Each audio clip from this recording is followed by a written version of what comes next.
Hello, everyone. You've tuned in to Just a Dude podcast. I'm your host, Nathan, bringing you stories and discussions that resonate with everyday folks like you and me.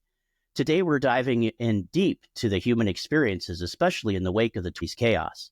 So grab your coffee and let's get real.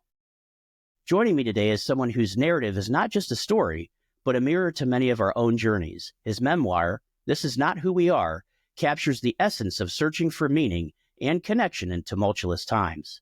Please welcome David Maeda, a voice of authenticity in an often confusing world. David, welcome to the show. Thank you, Nathan. It's really nice to be with you today. Yeah, I'm so glad to have you here. Could you give a little bit of background for our listeners to just let them know a little bit about yourself? So for my career, which is part of the memoir, I spent 25 years as an election administrator, which is kind of an unusual profession to get into. I worked both at the city, the county, and then I finished my career as the director of elections for the Minnesota Secretary of State. That was from 2019 to 2024. So a very tumultuous time in elections with people calling into question the integrity of our elections.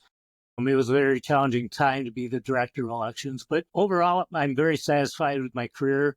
It led to many great relationships. It led to a very fulfilling career as part of our government. I mean, obviously, running a clean election is at the very foundation of government.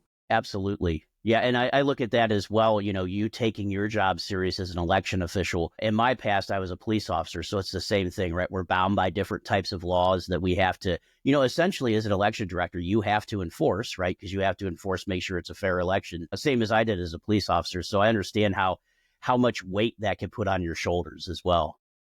Yep. I thank you for your public service. Well, thank you too.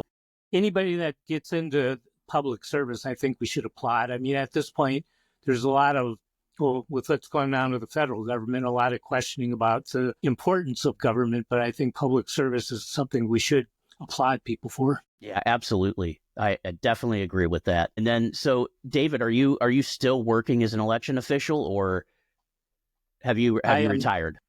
I am not. I retired at the end of 2024. Okay, excellent. And then, so that led you to write a book, right? Well, actually, it took me 12 years to write my memoir, and it was not because I'm a slow writer, it's because I wasn't organized, basically. I wasn't exactly sure what the central theme of the memoir it would be. It started out to being about my career as an election official, but then it really, that's only a small part of my story. I covered different aspects of my life. I think the underlying theme of the book really is I've struggled almost my entire life with severe depression. And so trying to deal with the depression and be a functioning adult and being able to have a successful career, that's kind of the nature of my book. Yeah. And then you also cover the context of 2020, right? When we go through COVID and how that changed. Right. Correct. I mean, I think one of the things that really is at the root of my depression is I have a hard time processing things and finding the meaning behind things. And so when 2020 occurred, it was really overwhelming. And I'm still trying to figure out what it meant, not only for myself, but for our society. I mean, I go out and it just seems like people forgot that the whole pandemic happened, and I'm not able to do that. And so I do write a lot about that in the memoir. Excellent. And then I guess another theme is seeking meaning and authentic connections post 2020 as well, right? Correct. I think one of the reasons, I mean, I'm pretty open in the memoir. I share parts of myself that I don't think most people feel comfortable talking about. But I think one of the underlying themes of the memoir is the importance of being authentic. Yes. It's something I learned over the years. I have a very sarcastic sense of humor. I think I use sarcasm a lot to cover up who I am. But as I've gotten older, I really have tried hard to be my authentic self in situations and to share my story that hopefully others can relate to. I mean, being human, I think, is being authentic, and we don't always get there. I mean, it's very hard to be an authentic person, and I struggle with it, but it's something that in writing the memoir, it really became one of the themes of what I'm trying to accomplish. Yeah, excellent, David. And it's funny because, and I don't want to say funny like haha, but it's different because we spend a lot of our younger years trying to develop who we are. And then as we get older in life, I notice as I'm getting older myself, that I'm trying more to be like, I know who I am now, or have an okay idea. But you're right, trying to bring that authentic personality out and that authentic thoughts and beliefs is really something that it's hard to do, even as an older individual. Then I can't even imagine what it would be like being younger, especially nowadays. That's a great observation. Like you, when I was younger, I didn't know who I was really. It's trying to figure it out. And then you get into your 20s and 30s and you start figuring out, well, this is who I really am. And then I'm now 6 years old, I think. Not that I figured everything out, but I figured out enough that I think it's easier for me to be authentic in most situations. Yeah, excellent. And so for you, you wrote your memoir because you've had a long journey as an elections official, overseeing elections, which is a huge job because, I can't even imagine the weight that's on your soul, especially during the election. Nobody looks at all the work you're doing prior to election, but then you go to an election and all eyes are focused on you, especially the 2020 election. I can't imagine what that was like. Right. The analogy I like to use is being an election administrator is like, not that I've ever been married, but it's like doing a wedding. Everything's geared for that one day, but you have all these little pieces that have to occur beforehand to make sure that one day runs smoothly. To your point about the 2020 election, when I got into elections, it was the things I worried about were the poll workers showing up on time or running out of ballots or somebody getting really angry at a polling place. 2020 was off the charts. We had to figure out on the fly, like other industries, how to run a safe election during a global pandemic. Right. And I don't have any public health background. Exactly. It was kind of fly by my pants type of thing. And we learned as we went along. We worked closely with our Minnesota Department of Health experts on different stages of the pandemic. But it was really a very difficult election. In Minnesota, we actually had a record turnout. We almost had 80% voter participation. Wow. Yeah, that's huge. Led the nation, and I'm very proud of that. But that also, again, brought more work to you, right? With an 80% voter turnout, you and your teams. Yeah, I can't even imagine. And then not only that, but did Minnesota have in-person voting in 2020? We did. Traditionally, we are an in-person voting state. We do have early voting, both in-person early voting and then vote by mail. A lot of people, obviously, in 2020 took advantage of being able to vote by mail. Yes. Yeah, that was going to be my next question is, did you see a huge uptake? Because I think every day, I'm in Ohio, David, so I know even us, we have the same thing. We can vote in person. We can vote in person early. We can, get a mail-in ballot. But yeah, I think even here in Ohio, we saw huge mail-in voter turnout. It doubled in Minnesota. Typically, we have about 20% of our voters vote by mail. In 2020, it was closer to 40%. Yeah, that's a huge jump. Think about that. You're not only worrying about your in-person elections, but now you've got this jump in mail-in ballots, which might even brought more people out to vote than normally would in a normal election, what I call normal without a pandemic going on. And what I think people don't realize is that the process of mail balloting is much more complicated than in-person voting. In Minnesota, the person has to apply for the ballot, so that we have to get an application for them.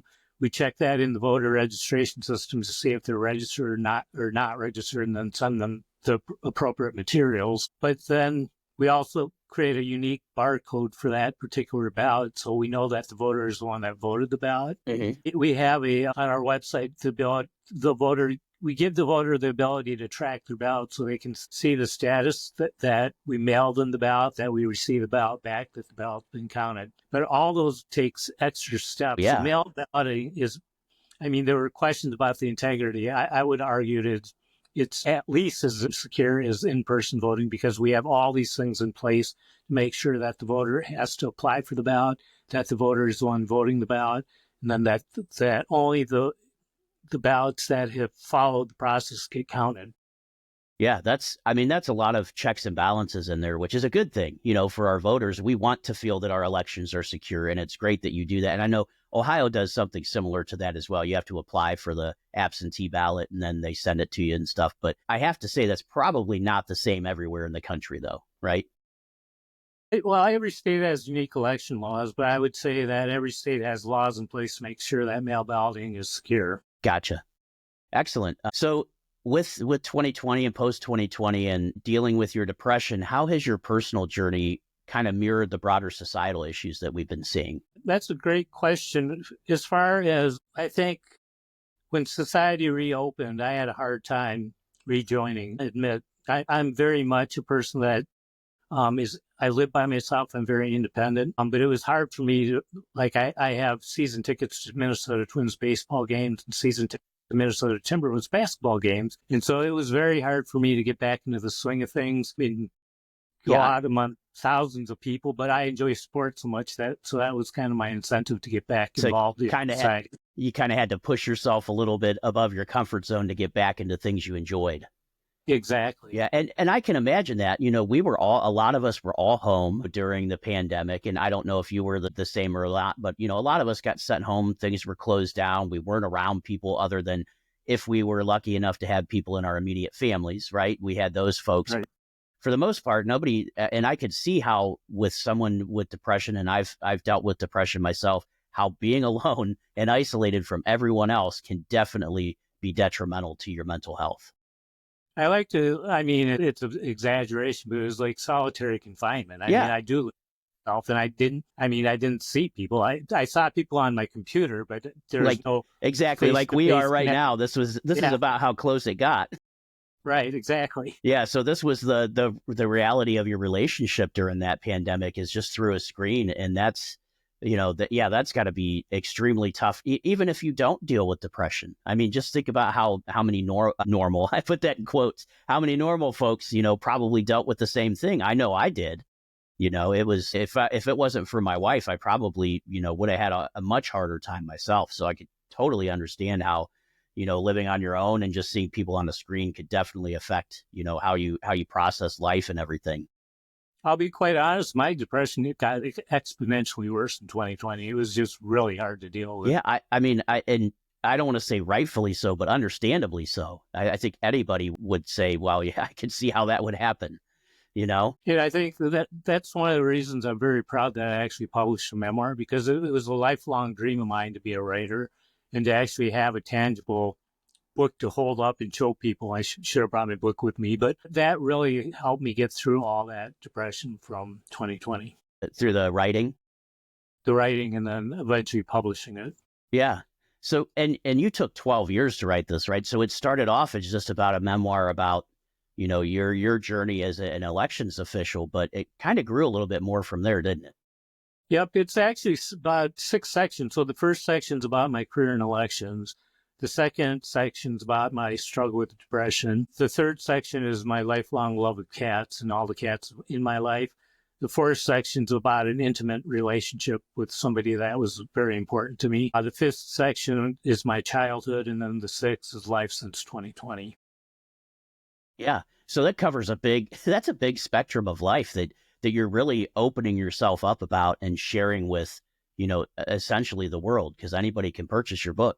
And I think that's great because, one of the things that I do, David, with Just a Dude podcast, especially with my guests, is I try to take what I call normal, everyday people and share your extraordinary stories. And I think you're no exception to that rule, because not only do you have an extraordinary story of what it's like to be an election official over a career, but you also have a story that you're making yourself vulnerable and showing other people that, hey, guess what? You're not alone in this. Yeah, when I was writing the memoir, there were parts of me that thought, do I really want to share this part of myself with the world? I'm really being vulnerable here. Absolutely. But I think the writing that's always touched me the most is when somebody is vulnerable. And I think, especially in the memoir genre, I think I don't want to puff my chest and say, this is everything I've accomplished. I want to show that it was a difficult struggle all the way along, and show the parts of me that really struggled to be who I am. Absolutely. And it's like that with anything in life, that, there are struggles in almost everything that we do or we want to do. And it's about overcoming those struggles and, finding out who we are and what we can do. And stories like yours help to inspire those of us that maybe do feel down to say, hey, look, David was able to do this. He was a top election official in Minnesota. He had these struggles just like I do, but he's able to overcome them. And he's got some ideas for how we can, work together and overcome these things as well. So, yeah, I really hope that's the message anybody that reads the book takes away from it, that we all have struggles. So hopefully, you can relate to something I wrote, and it, I don't know, reinforces it. It makes you realize that you're not alone in this world, that we all do have struggles. Absolutely. And David, can obviously during your struggles, you had some search for purpose. Can you share a story or some stories with the listeners about your search, for purpose during your struggles? Without giving too much away. One of the things I discovered in writing the memoir, I write a lot about failed relationships, especially failed romantic relationships. I mean, I've had, I won't say several, I've had a few throughout my life, but what I really realized was in each one of those relationships, I think I was looking for somebody to save me from my depression, and that's really not fair to put on another person. I wish I had had that insight as a relationship was going on, but it's been very helpful in having successful relationships now, in realizing that we're not around to change another person. We're not around to save another person. We are around to enjoy who that person authentically is. I love that, David. That's such a great thing. I don't think we often think about. And I think as males, and I don't want to speak for every males, but I know a lot of males that I deal with, we have a tendency to be a little, my goodness, how do I say it? Self-involved, maybe. I don't want to say not self-involved, but selfish, right? We think that, how can I get a benefit from this? Or, maybe like you said, I was looking for someone to save me from my depression, but that wasn't fair. And I think that's a great point that you brought out, that we can't always put our problems on other people. While they can help us, definitely they can help us through our depression. It really does come down to us and getting the help that we need and working ourselves through that, right? I mean, obviously it's going to help to have someone to go through it with, but I think just what you said was absolutely right, that we can't put that on another person to help, make us better. Right. And that was something I didn't intend to write about, but it was something I learned as I was writing, which is, it's interesting that you can learn from writing a memoir. Yeah, absolutely. About yourself, right? Yes. You really get a good introspection to yourself. Yes. Because you're writing it down on paper and now you're looking back and saying, oh, wow, look at that. Or, oh, wow. And then you see these little themes come up as well that actually probably helped you in the long run, right? Yes. Another theme I should mention that I didn't intend to write about, but it came out in many parts of the memoir, is I'm Japanese American. So growing up Asian American in a very white community, I didn't really realize how difficult that was until, again, writing the memoir. I would recall a memory of something that occurred. Nothing racist, just something that made me feel completely different from the people I'm around. And I didn't realize the weight of being a different race amongst other people, how much that played a part in who I became. Yeah. Did you ever have any adversities just because of your race, David? Did you notice? I've had a few, blatantly racist activities go on against me, especially when I was growing up as a little kid. I mean, we all are mean to each other in grade school and junior high. Yeah, of course. It's very easy to be mean to people, and often people would gravitate to something racial in bullying me. But in general, I think it isn't explicit. It's more implicit that the role of race has played in my life. Yeah. Yeah, I can see it's, obviously I haven't had the same, issues with race that you have, most likely. But maybe as a cop, because that might be more of a prejudice, not a racist, but, I definitely felt prejudice just because of some ideas, and you might have even felt that prejudice too as an election official, right? People might have said, oh, David's not doing his job. I can't even imagine what that would be like. Yes, especially is actually that type of criticism obviously increased since 2020. We were operating in an atmosphere where people were not only questioning the integrity of election, which has happened throughout my career, voter fraud, whatever. But since 2020, it kind of changed into questioning the integrity of the election. People running the elections, that was new and a very difficult thing to deal with. Yeah, it was, because if you think about it, prior to 2020, it was, the process, not necessarily the people running it, but, is the process safe? And then they went, just as we seem to do in today's society, let's attack everybody. So here's someone who's dedicated his entire adult life to making sure that the elections are fair, legal, and balanced, and to make sure that people have the access that they need to. But yet now in 2020, because we see different numbers than we have, now everybody's attacking you guys. And I don't think that's fair, because I really do think that for the most part, those of us that get into public service, it is for the reason that we want to help other people. Yeah, absolutely. I never thought I'd be in a job where somebody would accuse me of treason. Yeah. But that happened after 2020. I mean, it was just nuts. Yeah, I can't believe that any citizen in the United States would willingly become treasonous or go against the laws that we have, especially with an election, regardless of what our political affiliations are. And I was the same way as a police officer. It doesn't matter to me. I'm doing a job. I'm making sure that it's fair across the board. And I want to make sure that, that we influence everything the way that it's legally allowed to be done. And, I think people always try to put that you have personal feelings in there and that you can't separate your personal from the job that you have to do, but you definitely can. My job, I don't have to agree with the laws I'm enforcing it, but I do have to enforce the laws that are in place. And that was the same way it was with me as a cop. I mean, we've got so many similarities, right? I can't tell you how many stupid laws out there that I had to enforce that I was just like telling people, hey, I'm sorry I got to write you a ticket for this, or I'm sorry I got arrested for this, but the law is the law and I've got a job to do. And you know what happens if I don't do the job? I lose my job. Same thing with you, right, David? I mean, if you didn't enforce the laws and the rules that were put by the state, that, and the Constitution at that, right? Because you're following constitutional law as well for the elections, then you would definitely be out of a job, I would think. I not only would be out of a job, I'd be committing a crime. Yeah, absolutely. We'd probably be talking to me from a jail cell right now if you did, right? Yeah, absolutely.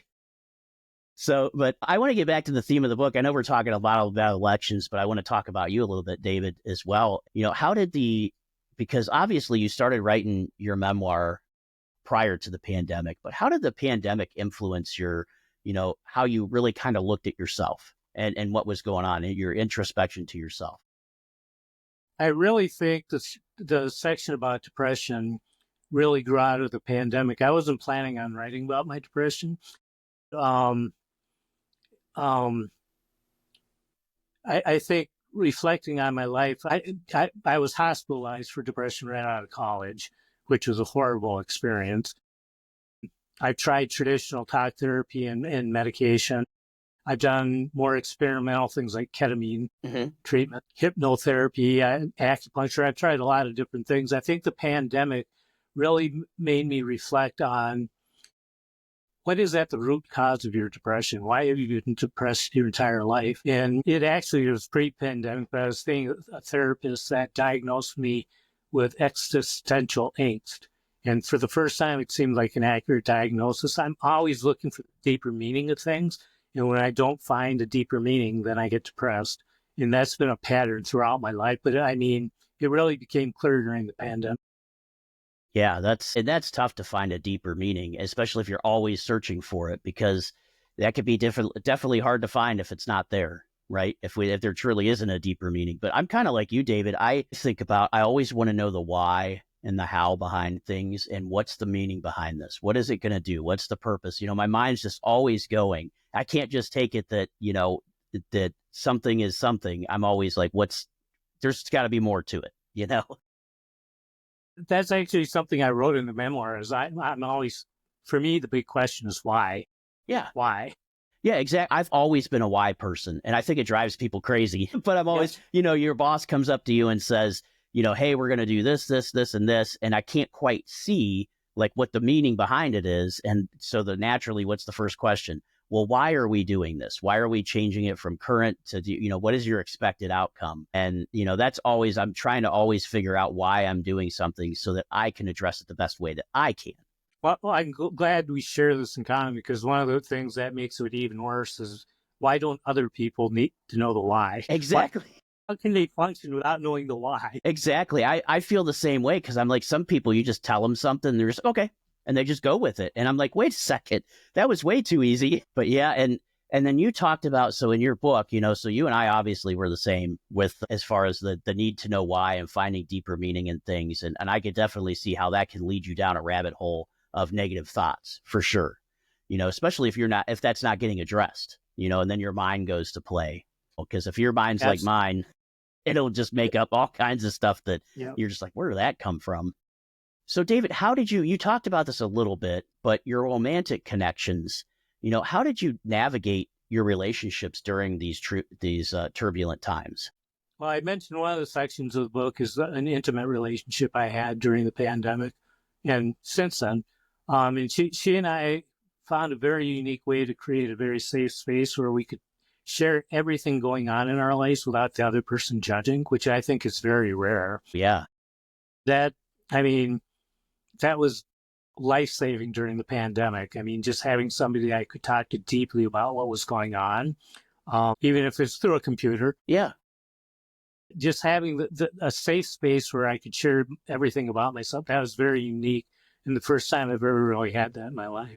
Yeah. And that is amazing. Even for someone like myself, I've been married this year. I'll be married 20 years to my wife, which I'm just thankful for. But that is one of the biggest things I tell everybody. If you're in a relationship or you're married, don't jump to conclusions, right? Listen to folks, hear it out. They don't, sometimes we just need to talk to get things off our chest. We're not trying to solve a problem too. And I think that's great when you can have someone or, you can relate to, and it doesn't even have to be a romantic relationship, but just sit there and listen, and then if somebody solicits feedback, by all means, give it. But sometimes we just need to be listeners for folks too, and hear what's going on without judgment. Because let me tell you, if my wife judged me, she probably would have been gone a long time. So, but yeah, I'm glad that you brought that up because it's to have a safe space for yourself, especially if you're romantically involved, to have good, deep discussions. It can do nothing but build the relationship. And she and I are very different people. I mean, we're different politically. I mean, she's completely opposite of me politically. And so it was very unique to be able to find somebody that was that different than me, that we somehow found this connection where we really could create the safe space and talk to each other authentically. And one of the messages I try to get across to my listeners, David, a lot is that even though, because I do cover politics on my weekly news episode, but I always have this open mind that regardless of what your political views are, and, politically, I think in this country we've gone, you're either with me or you're against me. And the reality is we have so much more in common than just our political differences. And we need to work past those to find that common ground to really bring ourselves back together as a nation.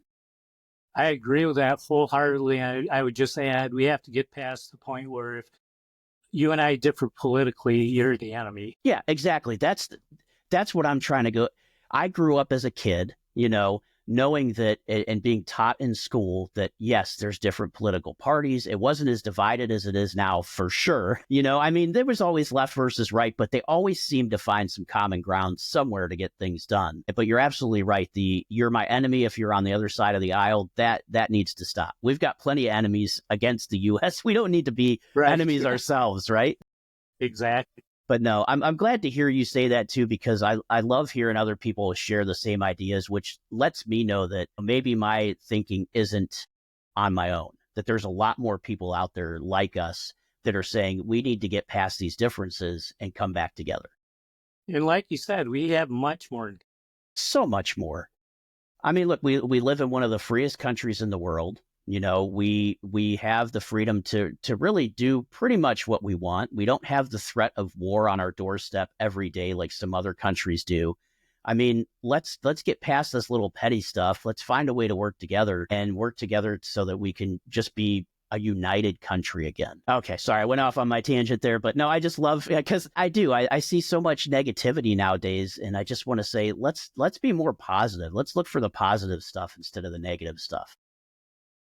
Yep, I agree with you wholeheartedly. David, I'm going to get into a deeper topic because I want to talk. I think depression is something that is not talked about enough. And I think it affects a lot of people, whether they know it or not. And I just want to know, from your perspective, how has your journey with mental health, the lows that you experienced, and how did you find your way back from that? Well, I should start. I think there is a stigma against mental health issues. I think people Absolutely. are reluctant to talk about it. But once I decided to share my experience with depression in my memoir, again, I wanted to be completely honest about how difficult it's been. There have been periods of my life when the depression lessened, where I was much higher functioning. I think large part of my career falls into that category. But I think for me, it's really, I mentioned I went through traditional treatment of talk therapy. I still see a therapist in medication. which has had limited effectiveness for me. I mean, my therapy sessions, I shouldn't discount them. Yeah, it's good to talk to somebody still. Yep. And I found several really good therapists I've worked with over the years. I think for me personally, being a very introverted person and being a person that's always relied on writing to figure out my thoughts and feelings, writing has really played a huge part of being able to battle depression, because just being able to put down on paper, today was a rough day, helps me just to get it out and have it on paper. And so for me, writing and introspection has really played a huge part in battling depression.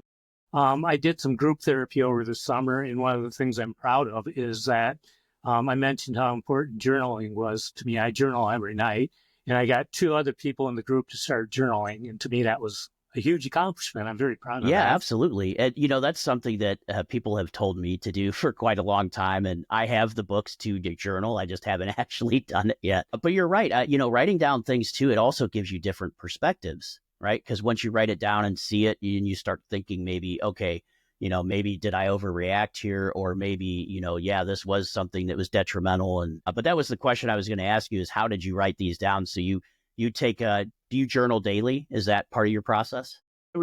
Every night before I go to bed, I journal. And do you just whatever you were feeling from the day, kind of reflections? Is that how you do it?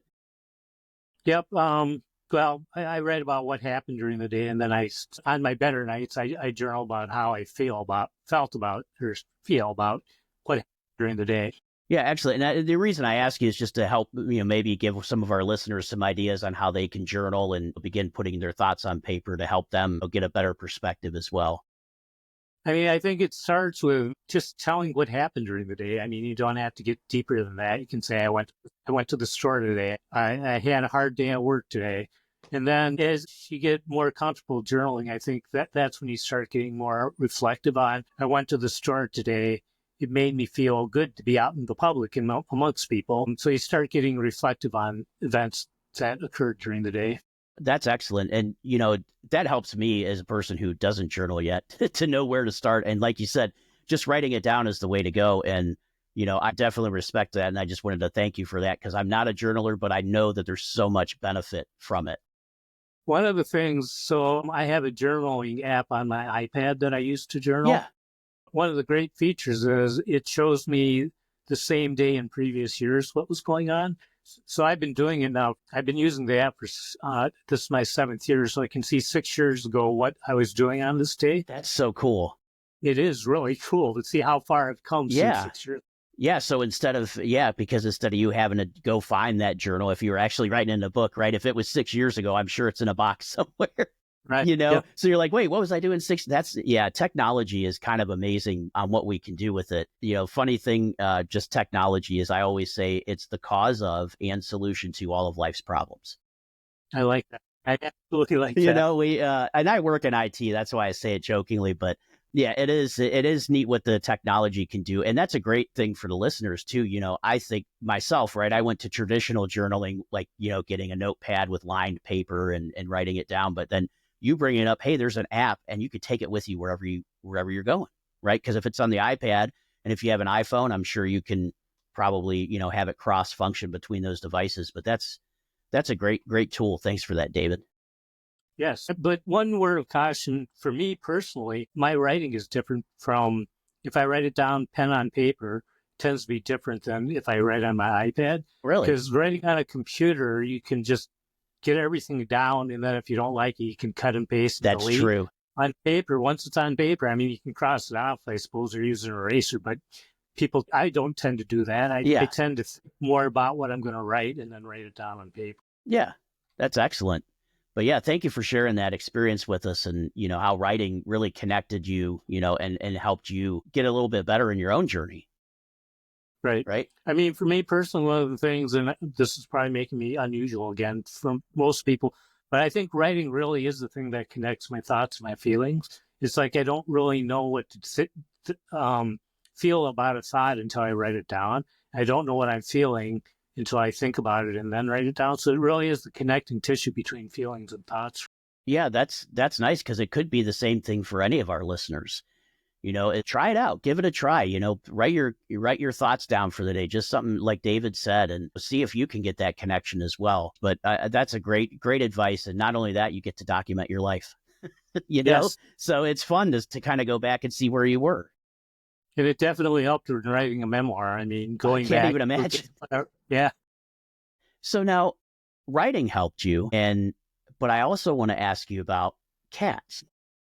Yes. So growing up, my sisters were allergic to both dogs and cats, so we couldn't have any pets. And I always wanted one. I mean, my neighbors had a nice dog, a boxer named Blitz that I was very fond of. And so when I went off to college and moved out of my parents' house, I knew right away that I wanted to get a cat. Dogs took too much work. Cats are far less maintenance. This is true. And so I adopted a cat named Max, and Max and I had a good 12 years together. Nice. And quite frankly, he helped me a lot with my depression. I mean, just knowing that I had to take care of another being took some of the focus off of myself. I wasn't so self-involved.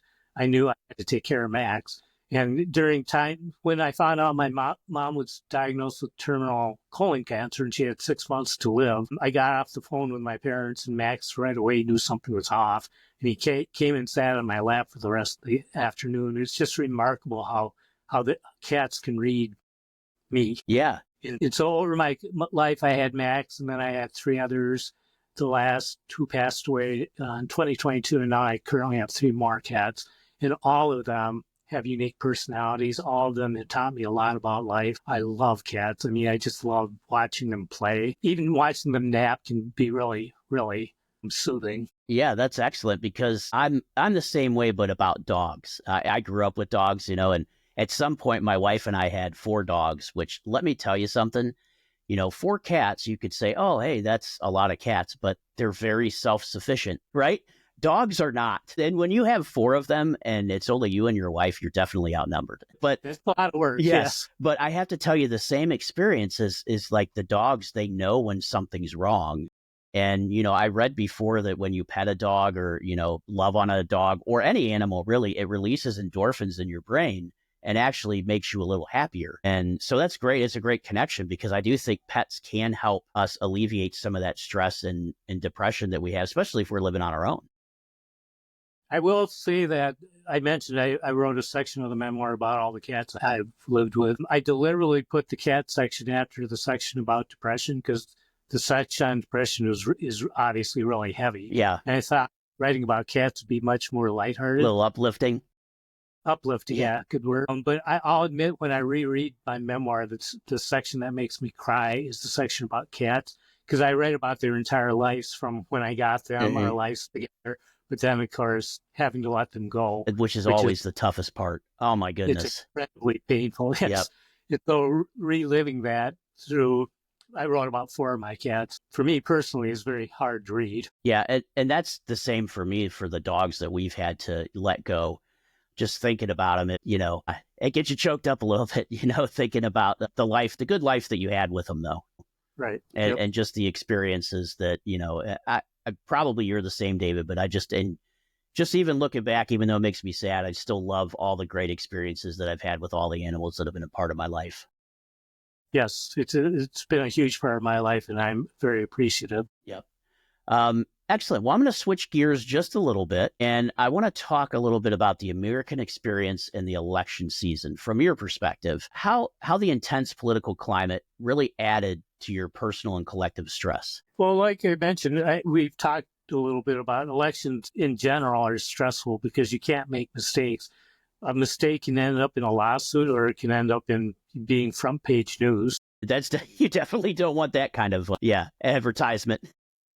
25 years of that was stressful enough. But then, as we mentioned before, having people attack the integrity of myself and my colleagues, it was overwhelmingly stressful. And especially in 2020, when we were working remote, and I couldn't pop into my colleague's office and say, boy, you just got off the call with a horrible voter. Yeah. Horribly angry voter. And just being able to vent myself, it wasn't there anymore. And I worry about elections since 2020, because even the other day I saw somebody on the left post something about questioning the integrity of the 2024 election. Yes. don't want us getting into a place where if you lose an election, You're going to question it. Yep. Was wrong with the election. We have to get out of that space somehow. Absolutely. But it seems like even since, 2016, we've had these election deniers, and maybe even before that. But I really remember 2016, oh, no, he didn't win the vote. Then 2020 was even worse. It definitely escalated in that 4 years. I had an employee that her first job was working for me in 2020. So she was very young and ran out of school. And then the 2022 midterm elections came, and she said, David, is growing up meaning every year is worse than the last one? Yeah, I couldn't say no, Julia. It seems that way right now. Absolutely great observation. Yeah. And that's from your experience, though, over 25 years, David. Did you notice a gradual shift in the election, just the thoughts on elections in general since you started? I don't think it was gradual. I think you hit the nail right on the head. Starting in 2016, people really began to question the integrity of elections. And then it got exponentially worse in 2020. And it just continues to grow. And I think the atmosphere we're in, where it's so easy to post misinformation and disinformation about anything, elections was a victim to that.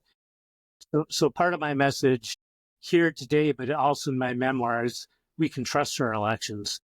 Coming from the inside, I know very good people are people administering elections. On election day in Minnesota, we deploy 4,000 people to work in our polling places. They're our neighbors, they're our friends, they're our colleagues. They're people that we trust day to day. These are the people that run our elections. And we have to get back to, it's not a monolith. It's people that we know are running our elections. It truly is. And I can say that from a voter's perspective. When I go to the polls every election, I'm looking forward to seeing the same poll workers there that I've seen for the last, 10 years. Now, I know some of them are getting a little older, so there might come that time, but you're absolutely right. They are our neighbors. I mean, one of the people in my poll place she has been there for years, and I grew up with her daughter, so I knew her, and, it's a familiar face. It is. And these are our neighbors. These are people that are there that are really trying to give us a free and fair election. And one of the things throughout my career in elections I did, if somebody was skeptical about the way we run elections, I told them, sign up to be a poll worker. Yeah. Sign up to see everything that goes in place in running an election. And those people, some of them became some of our best poll workers. I mean, they absolutely came in as skeptics and then left as our biggest advocates. Yeah. Yeah. So from election standpoints, from your standpoint, over a 25-year career, did you see over that anything that would really truthfully lead anybody to think that our elections weren't secure? No, the answer is no. One of the changes I should mention that when I became state election director, I never thought part of my responsibility would be fighting off the Russians. Right. It just seemed like completely fictional, movie crazy, but as the election director, I would get briefings from Homeland Security and the FBI on all, and it was primarily focused on cybersecurity, making sure our election systems were safe from any cyber attacks. So the focus since 2018, I think, really became cybersecurity, whereas that was brand new to me. I mean, that was not even in my thinking when I started elections in 1996. Yeah. And now in Minnesota, did you use paper ballots, or was it a machine or a combination? It's a combination. So every voter casts a paper ballot, but the paper ballot gets tabulated by a voting machine. Yeah, that's exactly how we do it in Ohio, too. We fill out the paper ballot and then feed it through a machine and, put the little tab in the bucket. And yeah, but I'm sure it's probably similar to Minnesota. Well, yeah.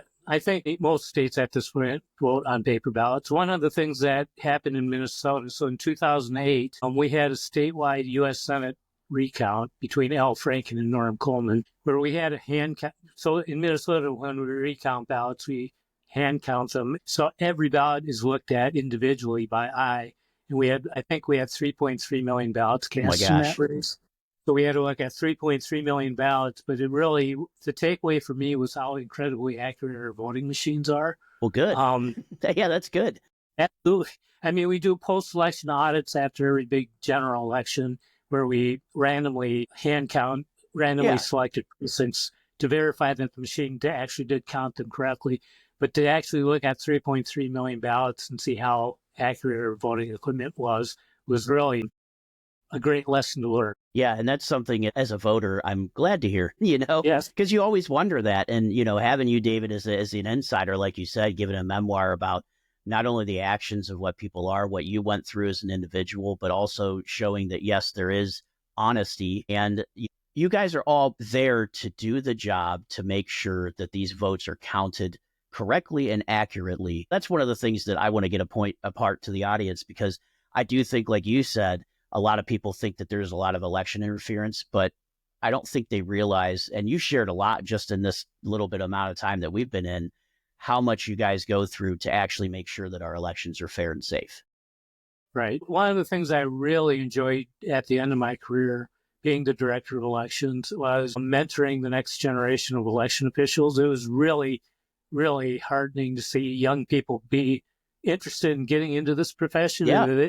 And the people that get into this profession really love the job. They really think their job is important, which it is, but they really have a passion for doing the right thing for the right reason at the right time, in making sure our elections are run fairly and securely. That was really the part of my job that I really loved as I retired. And, one more question I just want to ask, just opinion-wise from you. And I'll leave this caveat, these are just opinions from both of us. But, currently there's a lot of talk about making, the national or the general election like a national day off, right? Like a government holiday, so to speak, so that people can actually go to the polls, and then making it so they only vote in person. As an election official, would that have made your job easier, harder, or do you have any opinions on that? Any thoughts? I mean, as an election official, having everybody vote on the same day would have made my job easier. Exactly. But personally, I'd be against that. I think that would actually tap down participation, because some people can't take that day off. Yeah. They're working. So to give people options on different ways to cast a valid ballot, I think is a very important part of our election processes. But to your point, maybe looking at a national holiday, but even that, then you're creating daycare issues. Exactly. And is it a national holiday like a bank holiday where only the banks get it off, in the federal government? Or is it a holiday where, everybody gets it off, like the 4th of July, So, yeah. I mean, I think we should continue the discussions on improving our elections. Absolutely. And if it is creating a national day off, let that be part of the discussion. But let's not break a good thing either. Exactly. And taking away people's ability to vote early, I think, would be a mistake. Yeah, I do agree with you on that. And there's a lot of people out there that can't physically get to the polls too, Right. I mean, so you got to have that option there to take care of those folks. Or even, one of the things that always comes into my mind is we have a national election day. That's the only day you can vote. What happens if you get sick or in a bad accident and now you can't vote, and it's your vote doesn't count? And a lot of people don't realize this, but that one vote could make a difference. We've seen it, right? I mean, unfortunately, there have been times in my career where somebody gets called out of town on the Monday before the election, and they haven't voted early. They're out of luck. I mean, there's nothing we can do for that person, and that happens. I mean, life occurs. I mean, life doesn't stop for an election. It's always been so I'm the type of person that I take all of our elections very seriously. I think as a citizen of the United States, it is my duty to cast my vote. So many people died for that right that I feel like I would be doing a disservice to not vote. So I vote in every election, but I take it a step further and say, I always go in person. And I'm hoping that doesn't bite me in the rear end one year, But no, I always believe, like I said, because I love seeing the poll workers that come out and put in so much hard time. And I just feel like it's the least I could do to take, half hour to an hour out of my day, a couple of times a year to just go and vote. But I definitely see the value in having some other options for people that can't necessarily make it. Of course, I'd love to have another holiday as well, But yeah, I just kind of, because that's been floating around a lot. And I wanted to hear, from an actual person who's done the job, what your thoughts were. So I love that. Thank you. I should mention one of the things I'm looking forward to being a retired election official is I'm planning on voting in person now, whereas throughout my career that was really difficult to do. I can't even imagine. Yeah, I have to work on election day. I mean, I can't take that day off. But I am looking forward to what you just mentioned, the experience of seeing my it from the other side, right? Yeah, You're you'll be like, wait, great. I'm looking this forward is to that. what our voters see all the time. So, David, did you just recently retire? At the end of 2024, I Oh, retired. okay, so you're like brand new, just getting into it. Yeah, Don't know what to do with yourself quite yet, right? a lot of time with my cats at this point. Yeah, exactly. So, in your memoir, you did a lot of honesty. You really put yourself out there, which is what I think a lot of people expect in memoirs. But why honesty? Why do you think honesty in a memoir really resonates with readers, and especially in times of widespread uncertainty? I think people that read memoirs read it because we want to relate to the writer. And if the writer is not being authentic or is just puffing out their chest, this is what I accomplished in my life, that's not going to resonate with anybody. I think being vulnerable and being human, that's what people that read memoirs want. And the best memoirs I've all contain that element that the author really was honest about whatever they were writing about. Yeah, and you're absolutely right, because for all the memoirs that I have read, for all the memoirs I have read, you always want that part of connection as well, right? Like, oh, look at this. Here's someone that, and I think a lot of us, David, would think you held a very high office, especially, in the state of Minnesota, being overseeing the elections. But, we look to folks like you to hear that, oh, hey, guess what? David's normal, just like I am. And we look for that. Yeah. We look for that connection. We really do, because then we say, look, he's done all these things and had struggles similar to me, which really then inspires me to know that I can make a difference, or I can overcome these things. I'm really hoping that that's something that resonates about my memoir, because we've talked a lot about my career in elections, but it was an accidental career. I didn't start off graduating college thinking I'm going to be an election. I started working for government, and I gravitated towards elections because it was something that really interested me. But I started at the very bottom. My first elections related job was sorting voter registration applications into this big bin, because at the state we have 87 counties in Minnesota. So the bin would have 87 spaces. I'd sort the voter registration forms into those spaces and then mail them out to the counties. So it was a very clerical job. Yeah. It's starting at that and then being able to do what I did to get to the very top of my profession. That's really kind of why I wrote the memoir. I wanted to show people that, exactly. And that's exactly why I wanted to have you on this show, David, because it shows our normal, again, I say normal in quotations because nobody knows what normal is, but our everyday folks, right? It gives hope that the American dream is still out there. I know lately a lot of people have said, oh, the American dream's not there anymore, or it's going to be a struggle, but you can still do it. You can work your way up from the bottom all the way to the top, essentially. Yes. Just in writing a memoir, for me, again, growing up, one of my goals in life was to write a book, but I never thought I'd actually do it. And now to see it on a bookshelf in a bookstore, it's cool, man. It's really cool. It's so amazing, because I bet you when you started out of college, you never would have thought you would have written a book, did you? Right. No, absolutely not. And it's so amazing how we, as human beings, how we just evolve ourselves through, constantly striving to do just a little bit better and just a little bit better and moved up just a little bit more. And I definitely think that resonates with your story here, David. And I definitely know that it's going to resonate with our audience for sure. Well, thank you. That's good to hear. Yeah. And then, so, memoir obviously is going towards truth, but in your opinion, what does it mean to live authentically amidst all these external pressures? For me, I guess living authentically means, and I hate to repeat myself, but it means being able to be vulnerable around people. If I'm having a hard day, don't try to hide it by saying I'm doing okay. Say I'm struggling today. To me, that's being authentic. Or if I'm having a really good day, let people know, hey, I got this done today. Not to gloat about it, but just to let people know that that's part of being human, is having ups and downs. Absolutely. And, it's funny, us as men, and, speaking directly to our men here, and I don't know about how you grew up, David, but I know when I grew up, men, we weren't supposed to show emotion. We're not supposed to talk about our feelings. We're not supposed to do that's how I grew up. And I think, like your self-talk, I know you probably came from a similar generation, of we don't show emotion. And now to have someone like yourself who was rooted even deeper in that probably than I was, just because we have a little bit of an age difference. But, it's hard to break out of that shell, isn't it?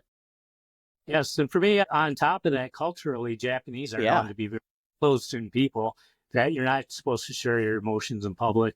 And so both being a male and being, I guess, similar in age, although I'm older than just a little bit. Yeah, absolutely. That wasn't the way I grew up. Being emotional around other people wasn't something I was supposed to be. Exactly. And I think that's one of those things that we I think we have to break that stigma, us being a little bit of an older generation to finally say, no, it is okay for us to show emotion. It's okay for us to talk about our feelings. It's okay for us to, just like you said, the little things, say, hey, I had a great day today. I finished this. Or, hey, you know what, guys, I'm not having the best day today. I think it's more going back to what we talked about before in this political divide where we're all at each other's throats politically. Yeah. I think being the other person as an authentic human being is more important now than ever. My goodness, so important. So just like our conversation that we're having here, we never met before other than, a couple of emails back and forth, but just having a good, deep conversation with individuals. This is how we start the healing, I agree. And I'm not saying you and I are on opposite spectrums by any means, but just having these open conversations, talking about how we feel, talking about how we relate to each other, and just showing that we are so much more similar than we are different. Let's make it the norm. Yeah. That everybody feels that way. Exactly. We actually do that. Yes. Yep. Exactly. And then, so David, what advice would you give for those that kind of feel lost or pressured by the societal norms? I think the advice I would give is find something that you're passionate about, and that will give your life meaning. For me, it was elections. I was very passionate about my job. For other people, it might not be their jobs. It might be taking care of an animal is your passion. But just find something that you're really passionate about and devote your energy and your life to that passion. Yep, I love that, because if you don't, it's almost like you'll kind of start sitting back and say, okay, what's my purpose? Right? And you almost, I mean, I hate to say it, but if you're going to sit back and wait for the purpose to come to you, it's never going to. You got to really have to kind of make yourself, like you said, vulnerable and get out there and find out what your purpose is if you don't know exactly what it is. That absolutely, you're not going to find it unless you devote the energy to finding it. For our listeners, and because you wrote your memoir and you put down essentially your life on paper without holding anything back. So what are you, out of your hope for our readers and for the readers of the book and the listeners, what is your hope how they can apply your book to help them in their own lives? Do you have a vision for yourself? Or I think what we just covered it is the vision that anybody that reads a memoir, I hope, gets inspired to look for their passion. A lot of what I wrote about in the memoir is what I was passionate about, not only my career, my cats, just my life in general. But hopefully it sparks that in other people. You might not relate to my love of cats, but maybe you can relate to how much I love something else. Yeah. Hopefully that's the vision of my book, is really to inspire people to find their own story to tell. Yeah, and that's so excellent. And I just love the fact that you made yourself so vulnerable, but you put yourself out there. And I thank you for coming on our show and sharing the election experience and really kind of fostering me to really know that, okay, it's not as unsafe as people would want us to think, think that the elections are, which is fantastic. And like I said, I'm sure some states, maybe they're not the same, but it sounds like at least Minnesota and Ohio are on the same page. Yeah, we are. It's been a pleasure, Nathan. I really enjoyed the conversation. Before we go, David, the name of your book is This Is Not Who We Are. And where can our listeners go to buy your book? You can buy it online on Amazon or Barnes & Noble. You can order it through any bookstore, so your local bookstore would be able to order a copy. You can go to davidmaeda.com. I have links to where the book is available, and I have different information about myself as an author. But the easiest thing, if you want to buy it online, is Amazon or Barnes & Noble. Excellent. And just so our listeners know, David's information will be on our website as well, justadudepodcast.com. He's going to have a guest page there where we'll have all his links and his photo. So you could go there as well, and it'll get you right to David's information and to buy the book. So excellent. David, is there anything else you'd like to let the listeners know before we call it wraps for the day? I don't think so. It's been a great conversation. I've enjoyed getting to know you a little bit today, Nathan. I think you and I have a lot of similarities, as your background as a police officer. Absolutely. We know the struggles, right? We know what it's like when everybody's against you. Yes. or at least it feels like it. Yes. So, but no, David, I appreciate you coming on, just learning about you, your background, and your book. It has been amazing. And, I guess I should ask this too before we go. Any plans for any future writing? So after I finished writing this one, which we mentioned took me 12 years to do, I didn't think I had anything left in the well. But there have been a lot of things that have gone on. Originally, I intended to publish the book at the beginning of 2024, and it got pushed back to the end of 2024. And there's stories behind why that happened that we don't have time to get into today. But there have been some remarkable things that happened during this process that I now want to write about. So there might be a volume. Excellent. Well, David, if that happens, reach out to me. Let me know, because I'd definitely love to have you back on to talk about any new projects that you have. I would love to. So excellent. Well, David, thank you so much for joining us today again. I just want to thank you for sharing your insights, really being vulnerable, helping people understand that they're not alone, that we can all do this together. And, again, thank you so much for joining us. Thank you for having me on. Well, there you have it, folks. That wraps up another heartfelt episode of Just a Dude podcast. I want to give a big thank you to David Maeda for sharing his journey and insights with us today. If you're inspired by stories of personal growth and finding truth amidst chaos, definitely check out his book, This Is Not Who We Are. Remember, you're not alone in your struggles or your search for meaning. Keep reaching out, keep connecting, and keep being you, just a dude or a dudette, trying to navigate this crazy world. Don't forget to subscribe, leave a review, or share this episode if it spoke to you. And if you've got thoughts or stories of your own, I'd love to hear them. Hit us up on social media or send us an email. We'll catch you next time on Just a Dude podcast. I'm Nathan, signing off.